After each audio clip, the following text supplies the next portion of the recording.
কিসে পড়ছো? এই তো আমরা সেকেন্ড ইয়ারে পড়তেছি। সেকেন্ড ইয়ারে পড়ো? কোন সাবজেক্ট নিয়ে? সায়েন্স নিয়ে পড়তেছি। আরে বাবা, কিন্তু মানে কলেজে ওরকম ভাবে যাওয়া হয় খুবই কম। কোন সাবজেক্ট নিয়ে পড়ছো? সায়েন্সের স্পেসিফিক কোন সাবজেক্ট নিয়ে? স্পেসিফিক সাবজেক্ট হচ্ছে আপনার সায়েন্স নিয়ে পড়তেছি। সায়েন্সে তো অনেকগুলো মানে সাবজেক্ট থাকে, থাকে না? হ্যাঁ, মেজর। তোমার major মেজর কি? মেজর এটা হচ্ছে আমি পরীক্ষার সময় পরীক্ষা দিই, তো এটা আসলে মানে বলা হয়।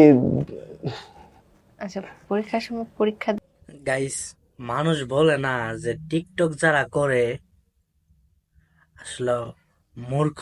মূর্খ মানুষের লক্ষণ কি জানেন? টিকটক করবো 1 নাম্বার, 2 নাম্বার হইতাছে টিকটক থেকে সেলুনের ব্যবসায় যাও, মানে নাপিত।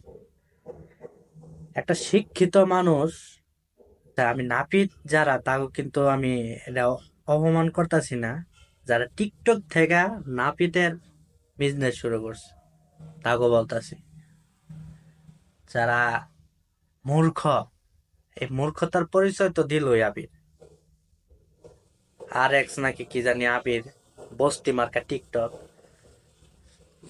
কলেজে যায় পরীক্ষা দেন এইটাই। ও ভর্তি হওয়া লাগে না, আর কয়টা সাবজেক্ট ও কি বিষয় নিয়ে পড়ে তার জানার কোনো দরকার নাই।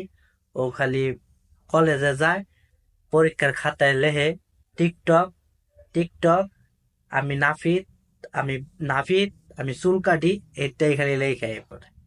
বিশ্বাস করেন ভাই,